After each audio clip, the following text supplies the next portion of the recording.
Alhamdulillahirabbil alamin wa bihi nasta'in ala umuri dunya waddin wassalatu wassalamu ala asyrafil anbiya wal mursalin sayyidina Muhammadin wa ala alihi wa sahbihi ajma'in amma ba'd.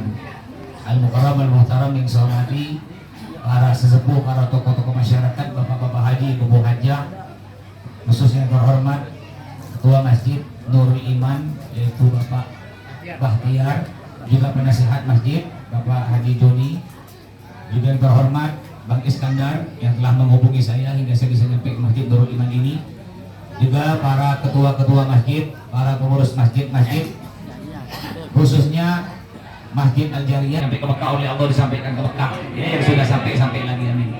Juga RT, Ketua RW, kawan-kawan panitia halal bihalal, para undangan hadirin hadirat yang semoga kita hadir di sini dan yang mendengarkan ceramah ini selalu mendapatkan berkah dan rahmat dari Allah Subhanahu wa taala.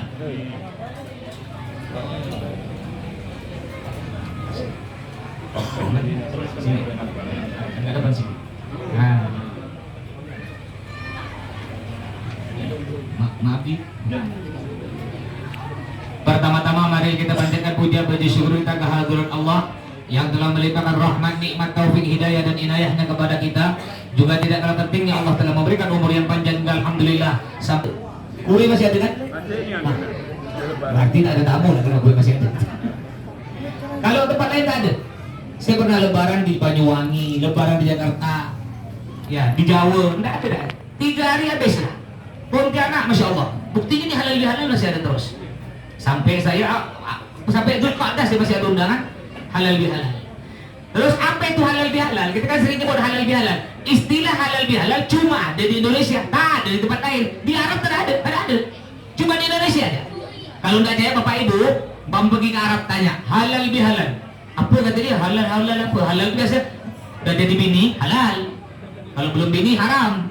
Jadi halal artinya kita meminta halal atas dosa kita kepada orang lain. Bihalal, orang beri halal kepada kita. Artinya gampang gini, maaf memaafkan. Halal menghalalkan dosa maksudnya. Maaf memaafkan, itu gampangnya. Makanya ayo, mumpung sini masih ada lebaran nih, jangan kita nak sok-sok nggak mau ngalah, mohon maaf. Kadang-kadang yang lebih tua nih, kadang-kadang suka ngomong gini, untuk apa aku maafkan dia? Aku nih dato dia, aku nih paman dia, aku nih bos dia, aku nih lebih tua dari dia minta maaf ke aku. Ini tidak dicontohkan oleh Nabi Muhammad.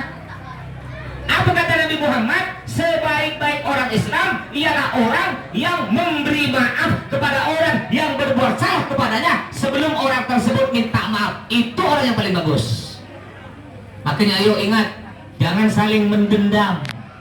Apalagi kata Nabi Muhammad, kalau kita tidak tegur siapa, umpama sama-sama keluarga tetangga bermusuh, kata Nabi Muhammad, tidak bertegur siapa lebih dari 3 hari mati, maka dia bukan umatku. Artinya jangan harap nak masuk surga.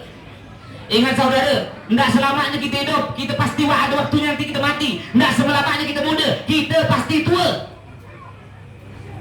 Ada video saya viral, saya nyampaikan gini, apa lagi yang umur 40, hati-hati yang umur 40. Kayak saya nih umur 40 lebih. Yang umur 40 lebih hati-hati. Apa kata Nabi Muhammad? Man jawaza arba'ina, yang artinya barang siapa umurnya udah lebih 40 tapi belum berubah, biasanya sampai mati payah nak berubah. Umur 40 tahun masih tiap hari ke warung kopi tapi tak pernah ke masjid. Boleh ke warung kopi tapi ke masjid. Kayak jamaah Masjid Al-Falah. Saya di rumah saya di belakang Masjid Al-Falah Pak Sungai Jawi. Katanya Ustaz Hamidur Rahman ngajar di sini. Tiap malam apa Ustaz? Rabu malam Kamis. Ustaz Hamid juga ngajar di pesantren saya. Tiap malam Selasa, udah 8 tahun ngajar. Rumah saya, pesantren saya di belakang Masjid Al-Falah. Itu Masjid Al-Falah habis subuh. Kawan-kawan habis sholat subuh, sambil nunggu sholat duha, mereka sholat subuh sikit pergi ke warung kopi depan tuh. Warung kopi mana? Nggak apa-apa, boleh. Tapi ingat, ke warung kopi, ke masjid. Ini banyak umur 40 lebih. Tiap pagi ke warung kopi tapi tak pernah ke masjid. Sedang nggak orang Islam nih Pak, orang kita nih Pak? Ada orang Islam tempat saya di Sungai Jawi. Kalau sini kayak tidak ada. Tempat saya Sungai Jawi itu ada Di sini ada. Tempatnya banyak. Ada tuh orang Islam masuk masjid tiap Jumat ya. Padahal rumah dia dekat masjid. Padahal kantor dia, tempat dia kerja dekat masjid. Masuk masjid seminggu sekali kalau Jumat.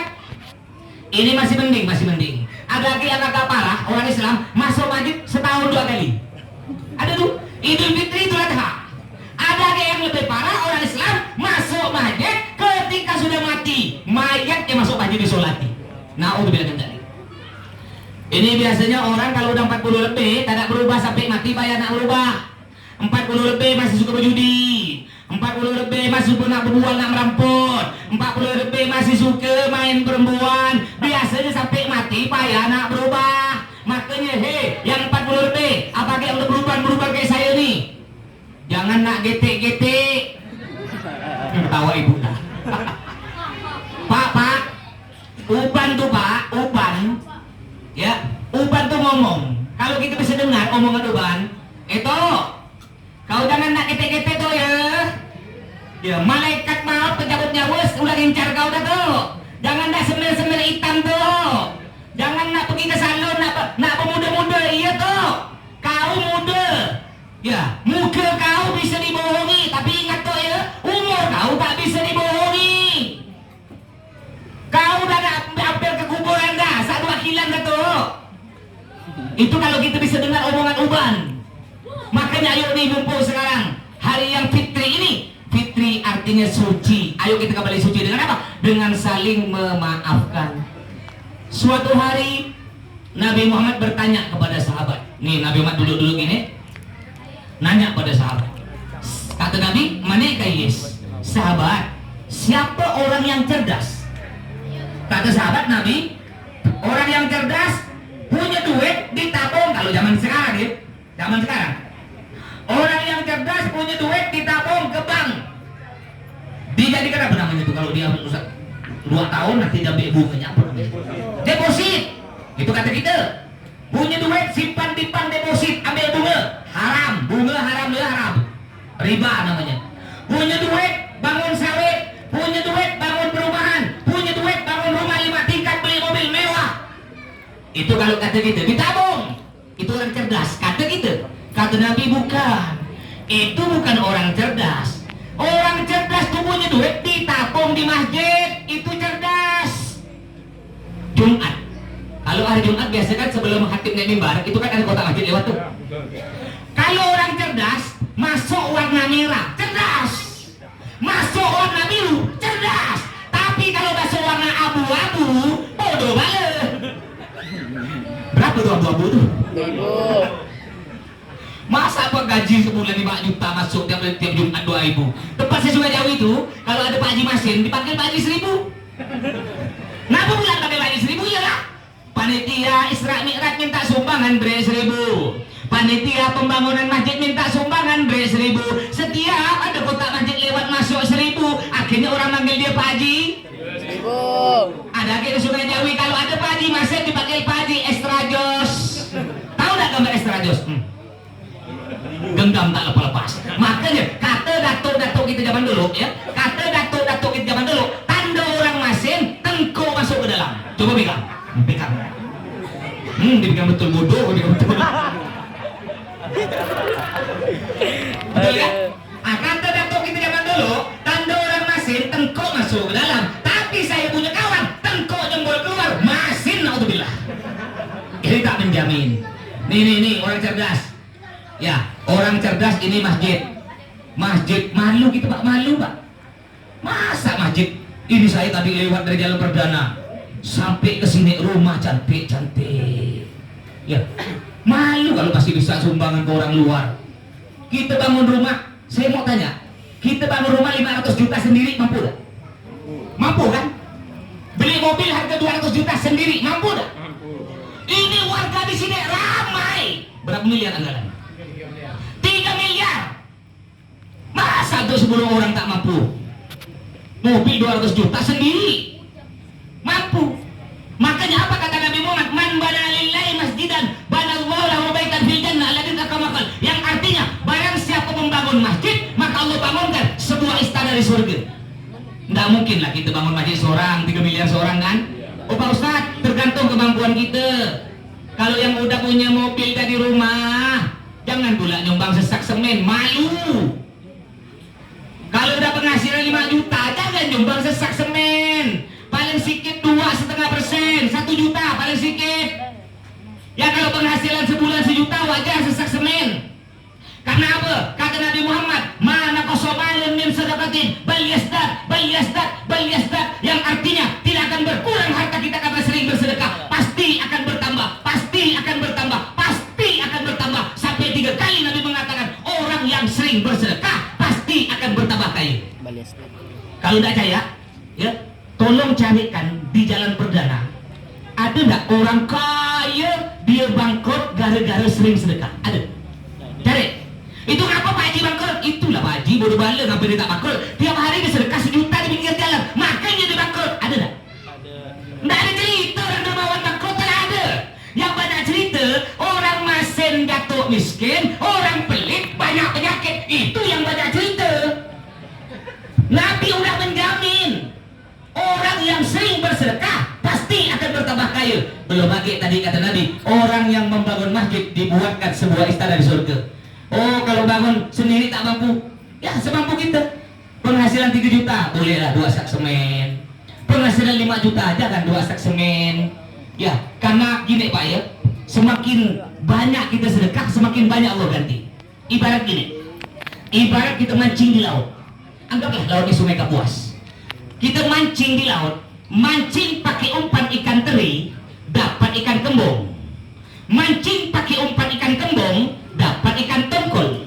Mancing pakai umpan ikan tongkol, dapat ikan paus. Ini tak ada. Mancing pakai umpan ikan teri, pingin dapat ikan paus. Ya mana boleh ikan paus dapat ikan teri, terlalu kecil. Begitu pula kita, penghasilan sebulan 5 juta gaji. Masya Allah, nyumbang ke masjid 1 sak semen. Udah itu tak tahu malu, banyak aman minta pada Allah. Ya Allah, yang nyumbang sesak semen nih, penghasilan 5 juta. Ya Allah, jadikan saya orang paling kaya sejalan perdana. Ya Allah, tahun depan saya naik haji ke Mekah. Kalau cuma nyumbang sak semen, naik haji tidak nyampe ke Mekah, nyampe bandara Supadio balik lagi. Jadi orang yang bersedekah tambah banyak, tambah Allah ganti. Jadi kita nyumbang semampu kita, jambos sak semen, alhamdulillah. Pingin cepat Allah ganti, tidak tambah banyak. Pasti udah jauh Nabi janjikan, orang yang membangun masjid, nyumbang masjid, banallahu lahu baitan fil jannah. Allah bangunkan sebuah istana surga. Cuma sekarang nih di Pontianak nih Pak, cari orang kaya harta belonggo. Orang kaya harta di Pontianak banyak. Lihat saja orang sini ah. Rumah cate-cate, mobil bersusun. Gonta ganti mobil tiap tahun. Sepeda motor ya 5. PCX, NMAX, Vario, Mio, Grand ada guys itu. HP iPhone Pro Max harga 30 juta. Jombang sesak, bikin malu ya, jual HP itu. Di Pontianak ini cari orang kaya harta belonggo. Yang paling payah tuh cari orang yang kaya hati. Itu yang paling payah. Ingat ya Pak, Bu, ingat. Harta kita tidak akan kita bawa mati. Nggak ada mobil kita masuk kubur, tidak ada. Nggak ada duit kita masuk kubur. Sekaya-kayanya sekarang yang jangan sombong yang kaya. Rumah kami tipe 200. Yang merasa miskin cuma tipe 36, jangan berkecil hati, jangan bersedih. Nanti ketika mati semua tipenya sama, 1 kali 2. Sekarang yang kaya masih hidup, baju cantik mahal. Nanti kalau mati sama kayak putih tak ada harga. Ingat, harta kita tak akan masuk kubur. Sampai-sampai bu, dengarkan bu, dengarlah bu. Halo bu, I love you. Apa kata istri saya? I love you kan dia. Bu, jangankan harta, sampai suami ibu pun bu, suami ibu tak masuk kubur. Kadang-kadang suami ibu bilang gini, nah, sayang, cintaku padamu sehidup semati. Buai, cintaku padamu sehidup semati. Ini mati, bininya mati, jangankan masuk dalam kubur, nak pergi WC takut. Nak pergi WC manggil anak, bang, antar bapak ke WC, ngapa? Takut atuh mak kau katanya. Katanya cinta sehidup semati. Dibayar. Penyakit orang kaya tuh 2. Sombong, masin, itu penyakit orang kaya. Ini 2 nih penyakit orang kaya nih Pak. Sombong, masin. masin.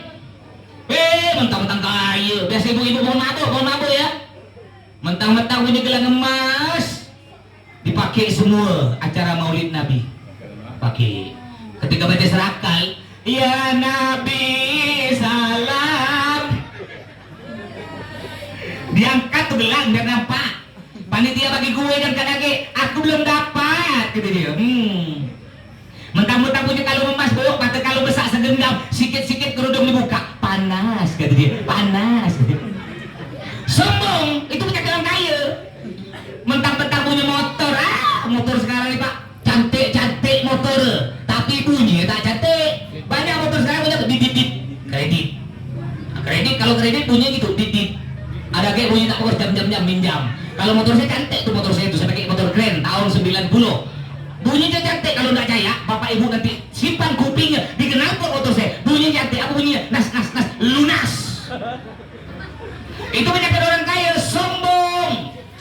Yang kedua penyakit orang kaya apa? Pelit, masen. Makanya harta kita tidak akan kita bawa mati pak. Ayo nih mumpung ini ladang amal kita pak. Bapak ingin dapat sebuah istana surga. Mungkin sholat kita tidak terima karena sholat kita belang-belang kambing. Mungkin puasa kita tidak terima. Bisa jadi sedekah kita terima apalagi bulan puasa. Banyak orang Islam ya Allah. Ya. Kalau dalam kitab bobo, dalam kitab fikih, bulan puasa itu boleh perempuan tak ada puasa kalau datang bulan. Betul lah bu? Pertanyaan saya pak, bulan puasa kemarin ada tak laki-laki datang bulan? Enggak ada, siapa tak ada? Banyak, maksudnya tak puasa banyak. Bu, tahun depan kalau ibu punya suami tak puasa, belikan dia softtek tuh ya. Bukan 2 sayap, 10 sayap. Dia akan terbang sekali biar kan hilang. Kurang aja laki-laki tak puasa. Saya senang kemarin bulan puasa banyak. Dibilang antu jejak ke tanah, dibilang manusia tak ada kepala. Ketika diangkat Pak Haji betapur. Itu penyakit orang kaya, sombong, pelit. Penyakit orang miskin, ini banyak tak? Orang miskin pun punya penyakit. Apa penyakit orang miskin? Iri, dengki. Tanda orang dengki ini, tanda orang dengki. Ya, senang melihat orang susah, susah melihat orang senang. Berarti bapak punya penyakit dengki. Senang melihat orang susah. Kalau ada tetangga rumahnya kebakaran, rumahnya kebalengan, anaknya tabrakan, oh kalau orang dengki, nyaman kau. Itu orang dengki. Juga orang dengki susah melihat orang senang. Ada tetangga bisa bangun rumah, ada tetangga bisa beli mobil, ada tetangga bisa pergi haji ke Mekah umroh. Kalau orang dengki apa kata dia? Itu paling-paling biar tuyul itu. Paling-paling berdukun dia, miara babi ngepek kata dia. Ini orang dengki. Biasanya bu, halo bu. Bu, biasanya tuh bu ya, yang punya penyakit dengki biasanya ibu-ibu. Betul ngaku itu. Tak semua bu ya, tak semua bu. Kebanyakan, enggak semua bu. Ini ada cerita nih pak. Biar tak tegang-tegang ya. Saya mohon maaf pak bu ya. Saya kalau ceramah di mana-mana bang suka gurau. Ngaku pula kalau tak ada gurau nanti bapak ibu ngantuk. Kalau ngantuk bukan dapat ilmu, dapat ailio 1 gelas. Iya kalau ailio burung walet 1 kilo 15 juta. Ailio bapak ibu sekilo siapa nak beli? Ini bu ada cerita nih bu, bahaya bu ya. Kalau ibu biarkan penyakit iri dengki akan senjata makan tuan bu. Ini ada seorang istri, dia nih dengki iri kepada tetangga sebelah rumah. Kalau tetangga sebelah rumah beli apapun, dia harus beli barang lebih banyak dari tetangga, lebih bagus dari tetangga. Tak mau kalah. Suatu hari tetangga sebelah rumah bu beli kulkas 2 pintu. Wah ini istri dengki tak mau kalah. Lapor pada suami, bang. Kita tak boleh kalah dengan tetangga bang. Tetangga sebelah rumah bang beli kulkas 2 pintu, abang harus beli kulkas 4 pintu. Oke. Kebetulan suaminya mampu baik. Kadang-kadang ada suami mampu kaya masin. Kalau tidur dompet ditapukkan jalan katuk. Makanya bu, halo bu. Ini dengar berarti saya kira rekod. Bu, jadilah istri yang pintar cari duit. Dengar bu ya. Jadilah istri yang pintar cari duit. Di mana saja suamimu dapurkan duit, ibu tahu. Ketika ibu dapat duit suami, ibu tanya bang, ini duit apa bang? Kata suami, itu duit sial. Ngapa pula duit sial bang? Iyalah, udah aku tampungkan masih ketahuan kau sial.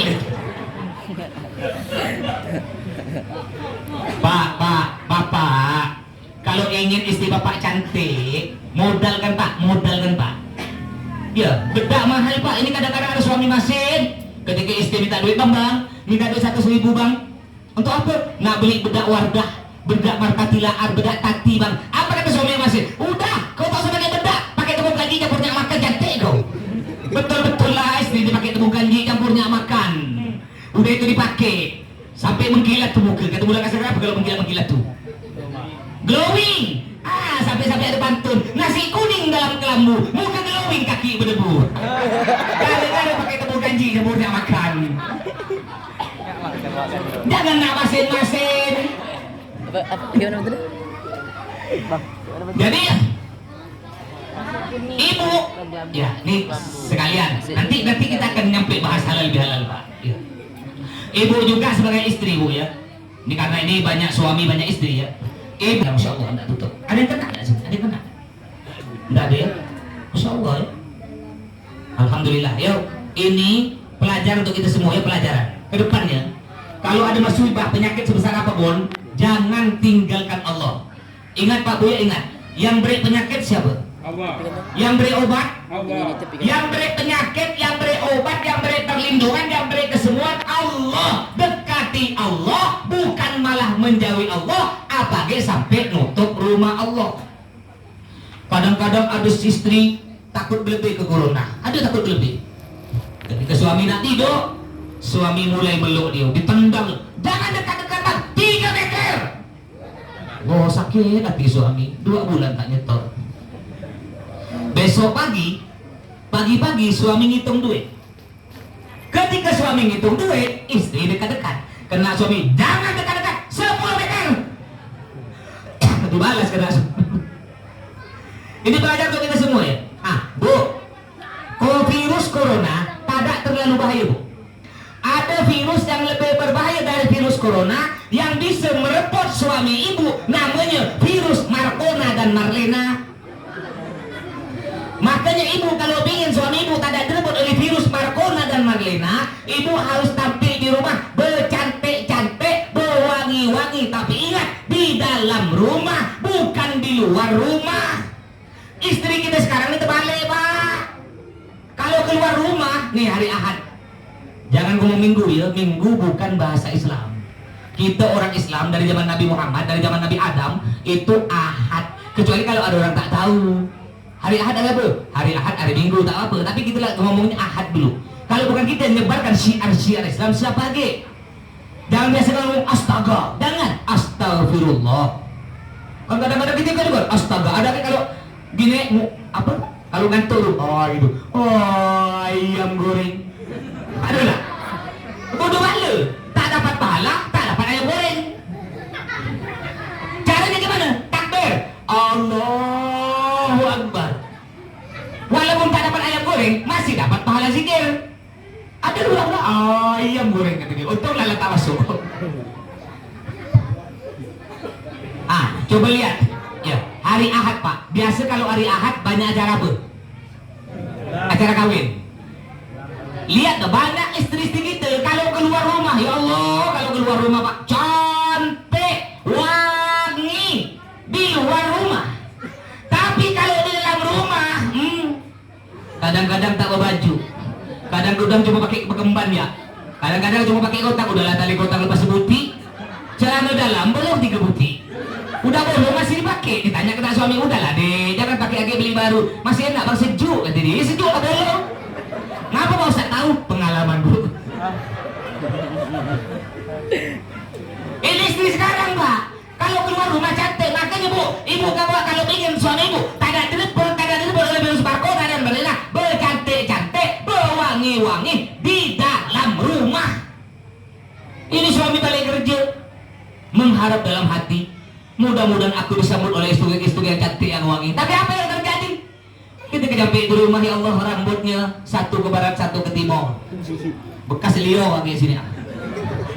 Ketika dipeluk, ya Allah, dipeluk bau belacan, cium rambut bau ketombe, cium mulut bau jengkol, cium leher bau kalpadak, di balik badan baunya tanah. Akhirnya suami tak jadi nyium. Ketika suami tak jadi nyium, ibu tak terima, ibu protes, bang.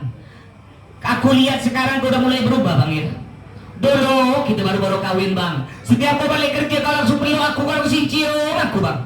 Tapi akhir-akhir ini, belakangan ini, ngapa kau tak pernah peluk aku lagi? Ngapa kau tak pernah cium lagi aku, bang? Apa kau tak sayang lagi, bang? Apa kata suami? Bukan aku tak sayang, kau bau. Istri Nabi Muhammad SAW setiap keluar rumah tidak pernah berdandan. Istri Nabi tak pernah pakai wangi-wangian, tak pernah pakai baju yang cantik, bu. Istri Nabi kalau keluar rumah, kalau kita di Pontianak nih, pakai baju biasa, daster biasa, bu. Tapi kalau di dalam rumah, di depan Nabi Muhammad, oh masya Allah, cantik, wangi, pakaian terbaik. Itu si Nabi Muhammad. Makanya Nabi Muhammad tidak pernah, jangankan marahkan, jangankan mukul istri, marahkan istri tak pernah. Kenapa? Karena istrinya solihah, tidak pernah ngelawan, wangi, cantik. Beda dengan istri kita. Boleh ikut istri saya, bu, boleh ikut istri saya. Istri saya namanya Sahrini, bu. Nama panjangnya Sahrini Juwita. Mungkin ada mau ikut medsos saya, silahkan yang muda-muda yang punya HP Android. Kalau ikut TikTok saya, tulis di TikTok Gus Sahrukan. Kalau nak ikut Instagram saya, tulis di Instagram Ustadz Sahrukan @Sahrini. Nah, kalau nak dengar ceramah saya di YouTube, tulis di YouTube ceramah Ustadz Sahrukan. Silakan di subscribe, like, comment, and share. Oke, guys. Udah sekarang kan gitu. Boleh ikut istri saya. Saya pernah nanya nih, Pak. Pernah nanya istri saya Sahrini nih, Pak. Sahrini, bolehkah aku kawin lagi? Saya coba-coba nanya. Jangan apa ikut-ikut, dipangkung Pak itu. Coba nanya, Sahrini, bolehkah aku kawin lagi? Dia tak jawab, bu. Cuma tangannya begini. Seram, Pak, seram. Jangan macam-macam, Pak. Istri cukup satu ya, Pak ya. Betul lah, bu? Betul. Bu, istri cukup berapa, bu? Satu ya. Satu di dalam perdana, satu di Siantan, satu di Singkawang, satu di Ketapang, satu ya. Soalnya banyak. Gurau ya, bu ya, gurau. Bukan apa, sekarang banyak orang nih alasannya kalau kawin lagi, bini dua, sunnah Nabi. Tapi tak ada adil.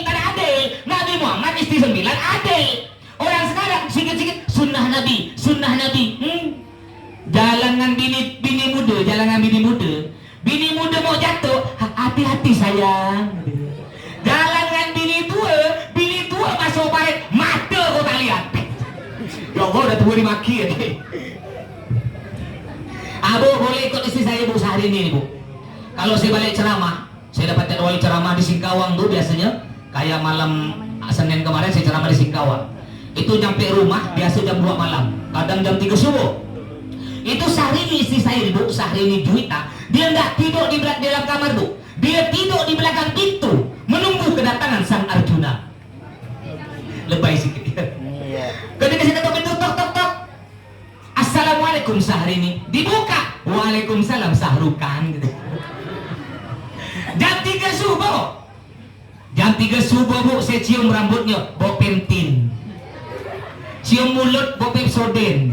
Cium leher, bau melati. Cium kaki, bau cempeda. Iyalah, kalau datang baiknya cantik wangi, kalau datang tak baik sama lah, Pak. Ya. Jadi orang cerdas menggunakan hartanya dalam uang, ini nyumbang masjid. Juga di antara orang yang cerdas, bentar lagi banyak orang-orang cerdas di Pontianak nih. Ya, siapa mereka? Menggunakan uangnya di jalan Allah. Pergi ke mana? Pergi haji ke Mekah. Itu cerdas.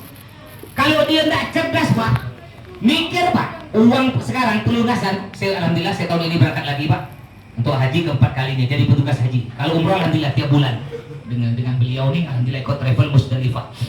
Yang mau ikut silakan. Kita buka lagi umroh Agustus 27 juta ya, Pak. Pakai 12 hari. Nah, itu apa? Haji. Di banyak orang sekarang nih, dia mampu punya duit tapi tidak mau haji ke Mekah karena pikirannya mahal, Pak. Pendaftaran sekarang nih pelunasan total 59 juta. Tiket Batam dengan bis kurang lebih 6 juta. Anggaplah 59 tambah berarti 55 juta. Luar tuh. Selamatan. Biasanya orang kalau baru berangkat sebelum berangkat aja ada selamatan tuh, kecil-kecilan kan? Tak mungkin cukup sejuta tuh. Paling sedikit 3 juta des. Terus untuk keperluan dia selama 44 hari di Mekah berapa juta tuh? Tak mungkin dimakan nasi hotel terus, sekali-sekali bikin beli. Ada orang-orang Indonesia jual rujak, sedang nggak Pak? Tahu dah bakso dah. Bakso di sana, tanya beliau. Bakso pentol 3 buti harganya 20 liar, 85.000 pentol 3 buti. Bakwan 3 buti harganya 5 rial, 20.000. Es tebu, nah gelas ini ya, es tebu nih, segelas ini harganya 5 rial di sana, 20.000. Belum lagi nanti datang kan muslim sejati, belum dikatakan muslim sempurna, belum dikatakan orang kaya kalau dia belum melaksanakan rukun Islam yang kelima, yakni pergi haji ke Mekah. Allah berfirman di dalam Al-Quran, a'udzubillahi minasyaitonirrajim, walillahi 'alan nasi hajjul baiti man istata'a ilaihi sabila. Yang artinya Allah wajibkan pergi haji ke Mekah. Siapa yang wajib haji umroh ke Mekah? Man istata'a ilaihi sabila, orang Islam yang mampu. Allah Ta'ala nyebut yang wajib haji umroh orang kaya tidak ada. Yang Allah sebut dalam Al-Quran yang wajib haji umroh orang mampu. Kenapa tak ada disebut orang kaya, Pak Ustaz? Karena orang kaya dengan orang mampu beda. Orang kaya pasti mampu, orang mampu belum tentu kaya. Bayangkan orang mampu wajib haji, apalagi orang kaya. Mohon maaf ya, mohon maaf Bapak Ibu. Ada orang mampu bangun rumah sampai habis 400-500 juta haji, yang cuma 59 juta tak mampu. Mampu beli mobil Avanza buka bungkus 250 juta haji, yang cuma 59 juta tak mampu. Di rumah sepeda motor bersusun 5 buti, HP Pro Max harga 30 juta, umroh yang cuma 27 juta tak mampu. Makanya ayo, yang udah mampu cepat daftar haji, paling sedikit umroh. Ya kalau haji Pak sekarang Kota Pontianak 22 tahun. Mungkin terlalu lama. Ya mungkin kita mungkin umur 70 lebih masih hidup. Cuma nama kesehatan kan tak sesehat masih muda kan? Kak ya, kalau punya duit berangkat umroh. Yang penting kita udah sampai hajat dah. Nah, siapa tahu nanti tanah laku mahal bermiliar, langsung berangkat haji. Langsung berangkat haji. Saya juga buka paket, enggak usah daftar, enggak usah antri. Ya, haji plus beroda 230 juta. Langsung berangkat tahun ini. Alhamdulillah yang daftar udah ada 8 orang berangkat dengan saya tahun ini. Apa kata Nabi Muhammad hati Pak? Man indahu zadun warahilatun falam yahujja falyamut insya'a yahudiyan wa insya'a nasraniyan. Yang artinya barang siapa udah punya ongkos, punya duit. Pak Ustaz, saya tak punya duit. Oke, tak punya duit. Tapi Bapak punya tanah enggak? Ada Pak Ustaz. 2 kapling di ujung pedang perdana tuh. Kalau dijual 2 kapling itu laku berapa? Laku lah 200 Ustaz. Ya. Biaya haji total kalau pendaftaran 25 juta. Total pelunasan 59 juta. 59 juta. Tanah kalau dijual 200 juta laku. Wajib dijual. Itulah mampu. Ingatnya jangan kita nak mikir-mikir. Hati-hati, banyak orang Pontianak sekarang yang banyak Pak Haji, bos-bos yang punya tanah. Jangan suka-suka Pak. Tiap tahun harus dikeluarkan zakatnya. Hati-hati ya dosa. Zakat tanah itu harus dikeluarkan. Kecuali kita punya tanah niatnya gini. Kayak saya, doakan saya insya Allah bangun pesantren Al-Jihad. Saya udah punya 4 pesantren Pak. Ya pusatnya di Sungai Jawi. Ya cabang pertama ada di Siantan, namanya Al-Husna. Cabang kedua ada di Barengkado, namanya Darul Falah. Cabang ketiga di Kalimas, namanya pesantren Baitul Mubarak. Insya Allah saya mau buka lagi di Purun. Saya beli tanah 2 hektar. Ya cuma saya niatnya tanah itu untuk pondok, enggak kena zakat. Jadi Bapak kalau beli tanah, aku beli tanah sana 2 kapling untuk nanti anakku, biar dia situ nyaman, enggak kena zakat. Tapi kalau niat gini, banyak orang Pontianak kita nih niat gini, beli tanah untuk apa? Simpan-simpan lah. Nanti kalau laku mahal jual, kena. Karena apa? Ada unsur bisnis. Makanya hati-hati Pak. Jangan Bapak enak-enak, dosa Pak. Tiap tahun dikeluarkan. Berapa persen? 2,5%. Kalau andaikan tanah itu laku 100 juta, 2,5%-nya berarti 2,5 juta. Gimana cara ngitung Pak Ustaz? Gampangnya gini, bahasa Arabnya rub'ul usyur. 1/4 1/10. 100 juta dibagi 4 loh. 100 juta dibagi 4 berarti 25 juta. 25 juta dibagi 10 berarti 2,5 juta. Jadi kalau 100 juta 2,5% wajib dikeluarkan 2,5 juta. Terus begitu kelipatannya. Ini banyak orang sekarang begitu, punya harta tapi tak mau berangkat haji. Apa kata Nabi Muhammad? Ada orang biasa begini Pak. Ini banyak orang Pontianak, dalilnya begini kalau kita tanya, Pak, ngapa tak berangkat haji, tak daftar? Belum ada seru. Nah, itu ada tuh. Ada orang Pontianak belum ada seru. Kata siapa? Seru dan panggilan udah belum gua dalam lakukan. Sisa satu ya, seru panggilan dari malaikat pencabut nyawa belum. Ada agak sini ini dalilnya pegawai. Pegawai, mohon maaf pegawai ya. Saya udah pernah tanya tuh nih, pegawai nih, Pak, ngapa tak daftar haji? Kalau tak haji, daftar haji. Nanti ya Pak Ustaz, nunggu pensiun. Iya kalau masih hidup, kalau di pensiun karena mereka pencabut nyawa, nah kemana? Ada agak biasa pengusaha muda. Saya udah pengalaman, pengusaha muda, udah muda tapi kaya. Saya pernah tanya nih sama kawan, bos properti, Bang, Masya Allah, Bang ini masih muda-muda udah kaya dah. Yuk daftar haji dengan saya, langsung berangkat nih, 230 juta. Yuk langsung.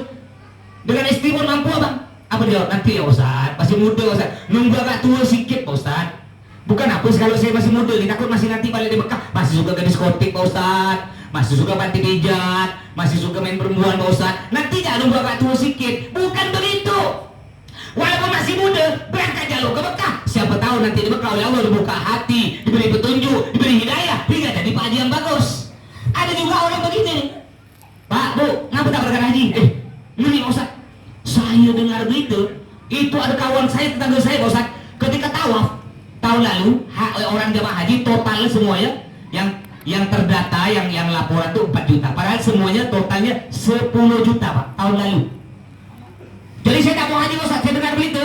Itu saking ramainya berjuta orang tawaf. Ketika dia tak sengaja terjatuh, tapi sebenarnya Pak Ustaz, terinjak-injak sampai mati. Makanya saya tak berani haji, takut mati terinjak-injak. Ada tuh orang, apa kita takutkan Pak? Kalau belum ajal tak mungkin mati. Saya haji 4 kali Pak, umroh enggak tahu berapa ratus kali Pak, tiap bulan sih berangkat. Ya, tiap tak mati, belum ajal. Kalau udah jaya, coba ada enggak tetangga bapak, keluarga, kawan yang enggak sakit tiba-tiba meninggal? Ada enggak? Ada kan? Ada enggak bapak punya kawan, tetangga, keluarga, saudara yang sakit 3 tahun tak mati-mati? Ada enggak? Kenapa? Belum ajal. Apa kita takutkan? Nabi Muhammad menjamin. Kata Nabi Muhammad, orang yang meninggal di Mekah, Madinah, mati pilih, kata Nabi, mati dalam keadaan Yahudi atau mati dalam keadaan Nasara. Artinya orang yang udah punya ongkos atau punya biaya untuk berangkat haji umroh tapi tak mau berangkat, mati dalam keadaan kafir. Ini kata Nabi Muhammad SAW. Ayo, yang udah mampu punya tanah cepat jual, karena ingat tanah kita tak akan masuk kubur Pak, sebelum kita salah tidak kubur. Jadi itu orang cerdas. Makanya mumpung kita sekarang masih hidup sehat walafiat, ayo kita kembali ke jalan Allah. Nih nyumbang masjid, isi masjid. Sekarang mohon maaf, banyak masjid cantik-cantik bangunannya, tapi yang sholat tak ramai. Di sini kalau sholat maghrib tadi berapa saf? Sini berapa saf? Hah? 2. Isya? 2. Subuh? Setengah. Kalau subuh mati lampu, hujan deras, angin topan, banyak petir, berapa saf? Bukan apa, kadang-kadang ada masjid, dia yang azan, dia yang kamat, dia yang imam, dia yang makmum, dia baca doa. Artinya cuma ada seorang yang sholat. Ada tuh.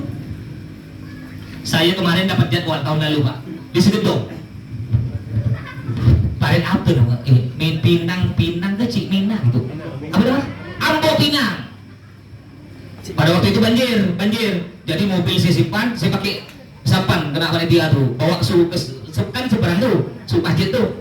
Sebelum saya dapat Segedong, saya sholat di satu masjid. Ngeri. Pada waktu itu azan zuhur jam 12. Saya singgah di masjid jam 12 lewat seperempat. Dalam hati saya, aduh terlambat aku nih. Singgah di masjid sebelum Segedong, di pinggir jalan. Nyampe di masjid, padahal udah jam 12 lewat seperempat. Itu masjid masih digembok. Gemboknya masih melekat.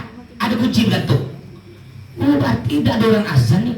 Saya bukalah masjid, tidak ada orang. Tapi ketika saya buka, alhamdulillah Pak, rupanya di dalam udah ada 2 ekor jemaah.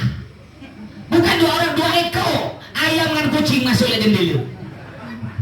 Akhirnya saya ambil sembahyang dengan sopir saya, Satri nyopirkan saya. Setelah saya ambil salat, tunggu loh, saya sholat sunnah, duduk loh, saya tunggu sampai setengah 1. Bukan apa, nanti saya kalau ngimam takut salah, kena orang ngepong kan, takut dimarah. Sungguh sampai setengah 1, tak ada orang datang. Lalu saya sholatlah berdua. Setelah sholat, pikir-pikir sampai jam 1 kurang seperempat, tak ada orang datang. Saya bilang ke sopir saya nanti, kau cari timbangan, pinjam timbangan. Untuk apa mas? Nanti udah saya mas, kita timbang ya masjid, kita jual kiloan ya.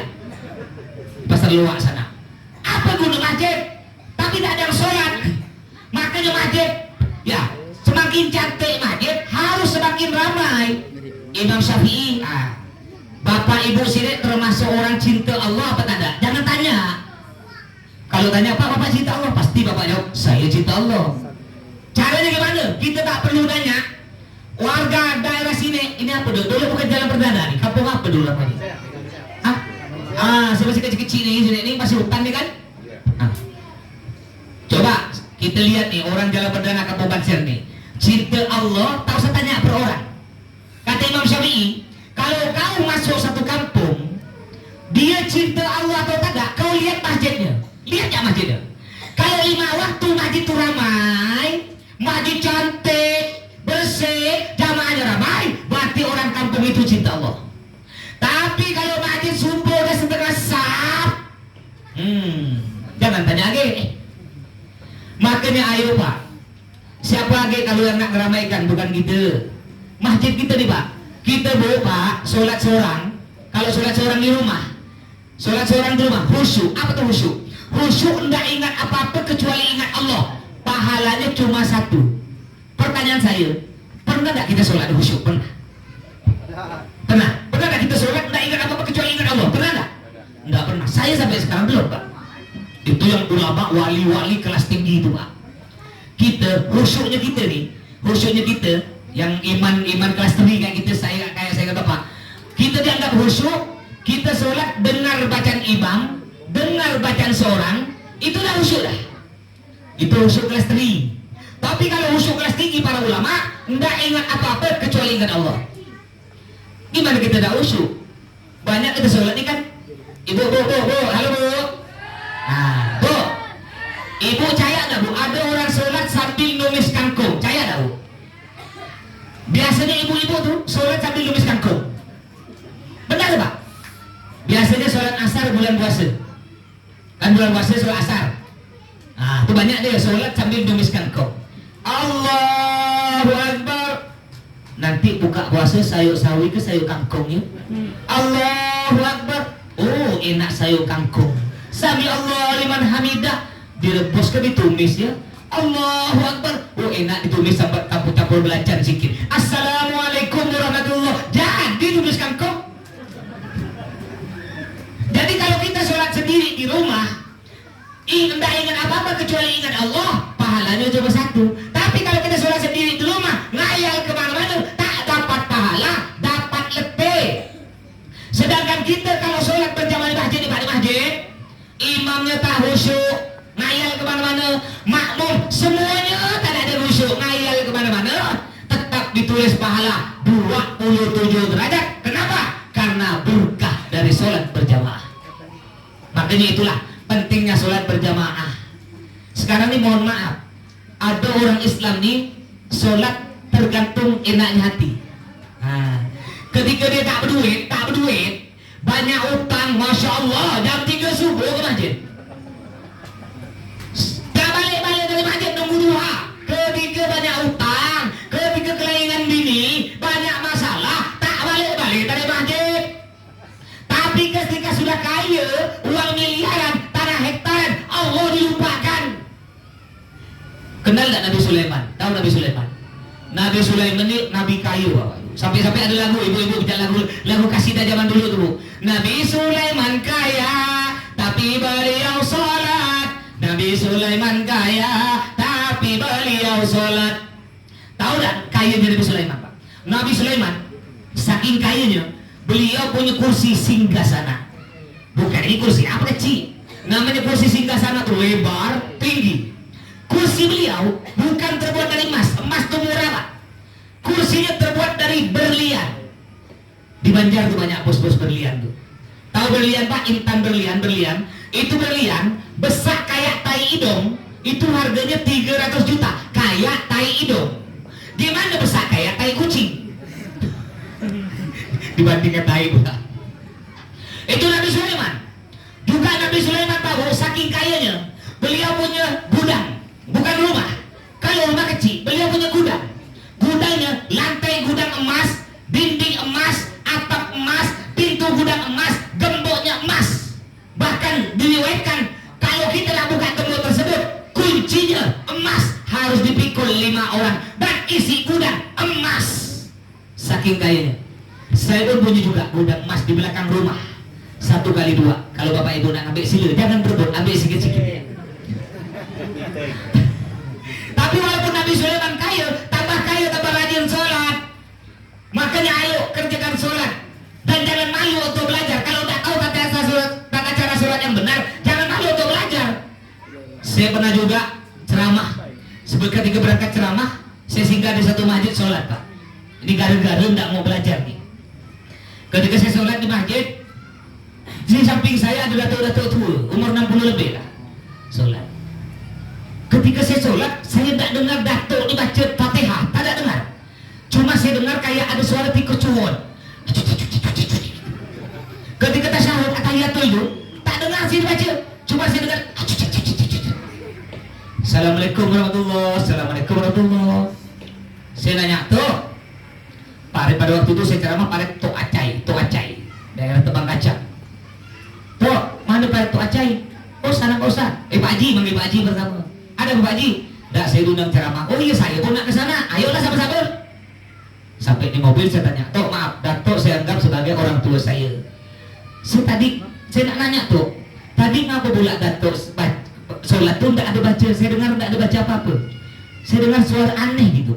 Itulah Pak Ustaz, saya ini tak pernah belajar. Terus, Datuk tadi sholat gimana? Saya ikut-ikutan ya Pak Ustaz, biar orang tahu seakan-akan sebagai baca.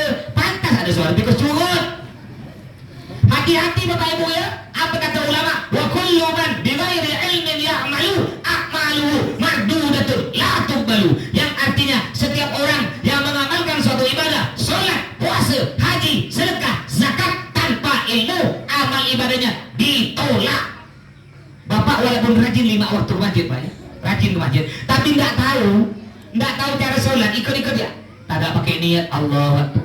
Fatihah percuma Pak, bagus Bapak balik rumah tidur ya.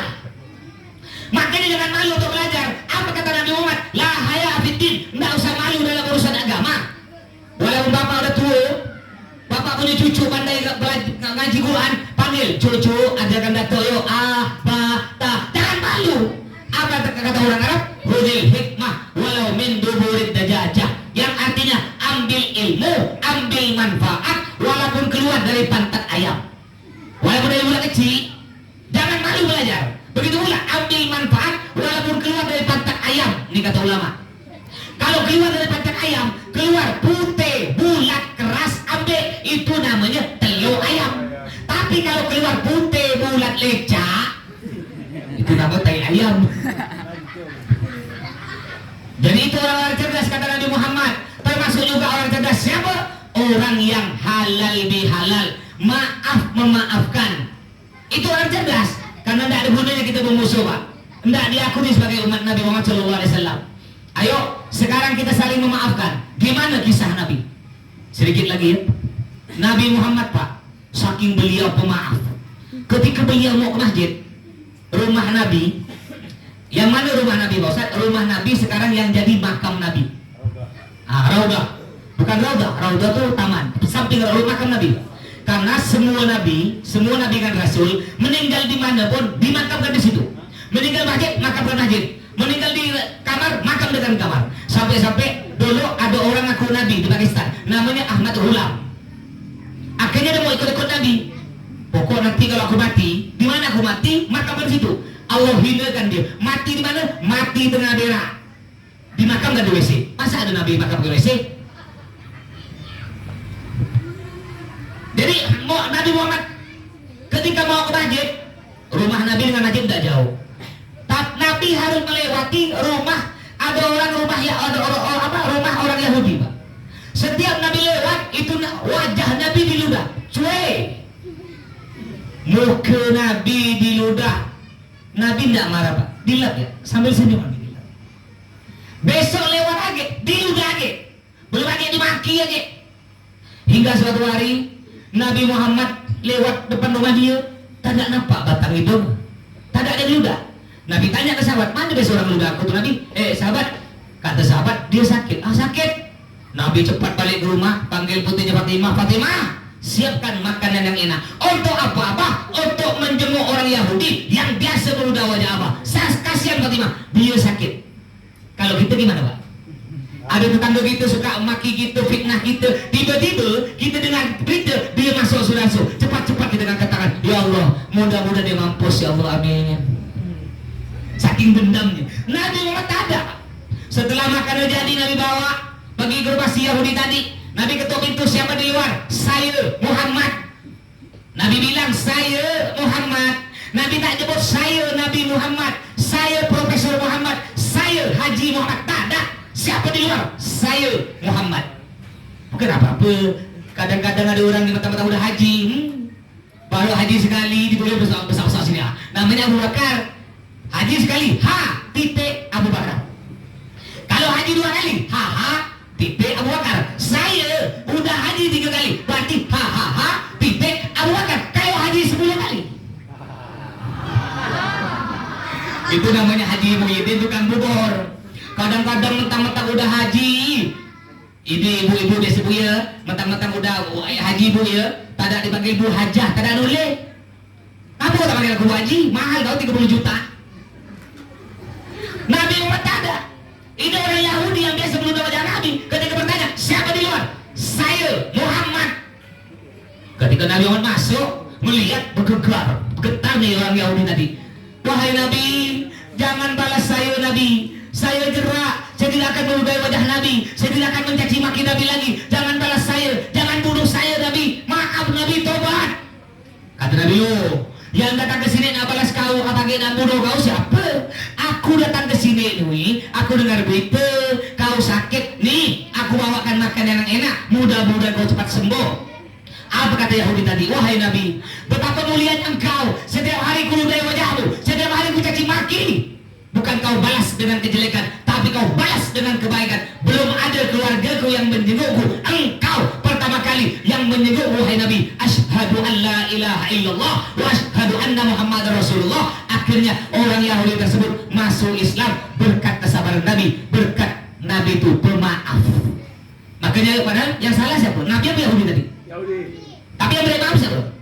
Nabi. Begitu pula bapak yang sekarang masih bermusuh dengan tetangga keluarga, walaupun bapak tak salah, balik besok pergi ke rumah dia. Sekarang udah canggih, ada WA. Bapak yang minta maaf, maaf lahir batin ya, maaf aku kemarin lupa, maaf lahir batin, mudah-mudahan saya panjang umur. Oh malu Pak Ustaz kalau minta maaf. Pandai-pandailah kirim makanan ke. Gimana cara? Jangan kita gengsi. Sebelum nanti kita tidak diakui sebagai umat Nabi Muhammad SAW. Mungkin sampai diri sendiri dalam masa ini kurang lebihnya mohon maaf Bapak Ibu. Besok saya pagi ada jadwal ke bawah ya.